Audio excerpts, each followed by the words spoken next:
यहाँ एक रोमांचक और भावनात्मक प्रेम कहानी प्रस्तुत है जो भूत और योद्धा के बीच के संघर्ष और प्रेम को दर्शाती है।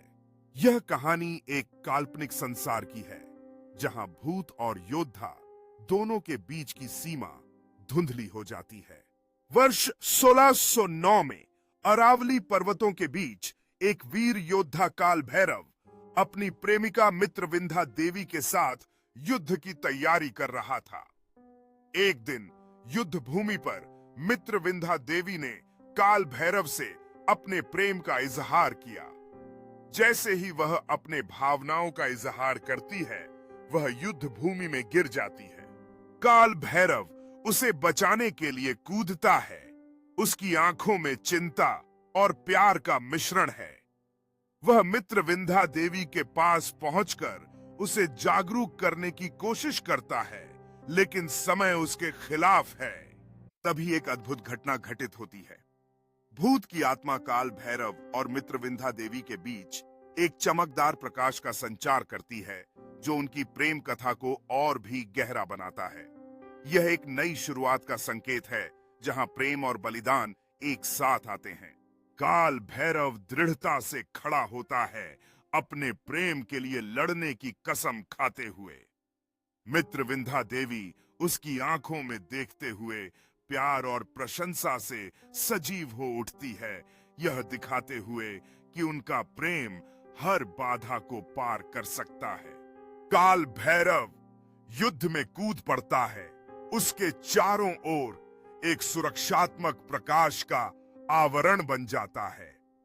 मित्रविंध्या देवी अपने प्रेमी की बहादुरी को देखकर एक पत्थर पर बैठकर प्रार्थना करती है, जिससे आसपास के योद्धाओं में साहस का संचार होता है।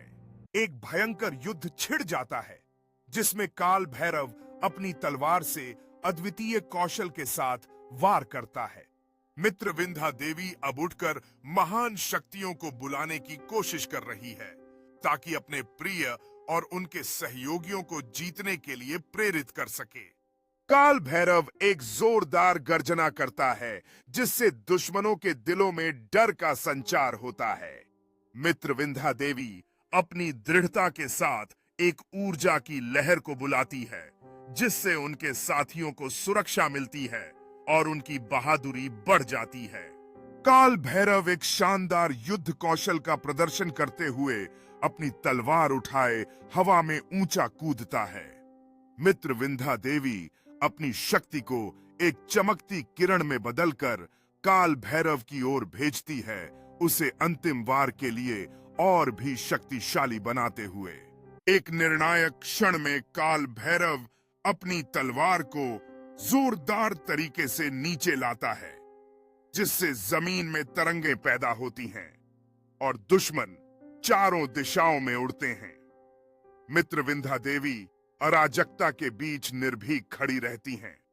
उसके आंखों में दृढ़ता झलकती है, यह जानते हुए कि उनकी संयुक्त प्रयास उन्हें विजय की ओर ले जाएगी।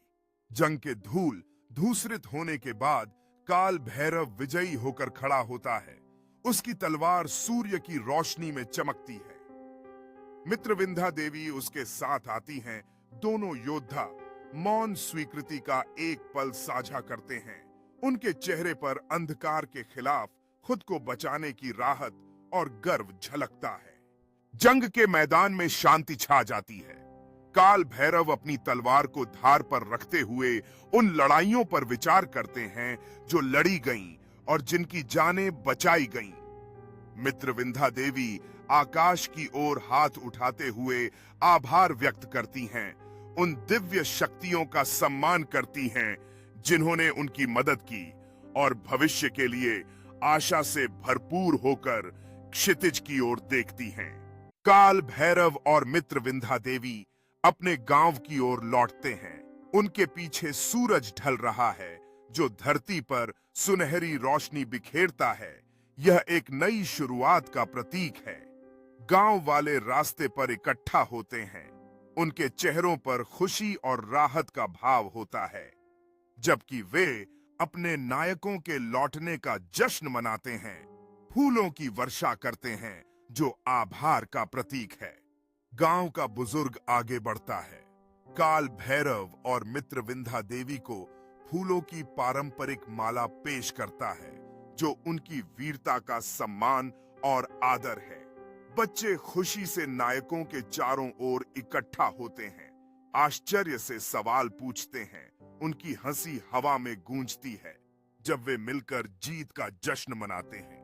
काल भैरव बच्चों के साथ बैठकर बहादुरी और साहसिकता की कहानियां साझा करते हैं। उनके आंखों में उत्साह की चमक होती है क्योंकि वे हर एक शब्द को ध्यान से सुनते हैं। मित्रविंध्या देवी मुस्कुराते हुए इस बातचीत को देखती हैं। उनका दिल गर्व से भर जाता है जब वे अगली पीढ़ी को उनके साहस और वीरता से प्रेरित होते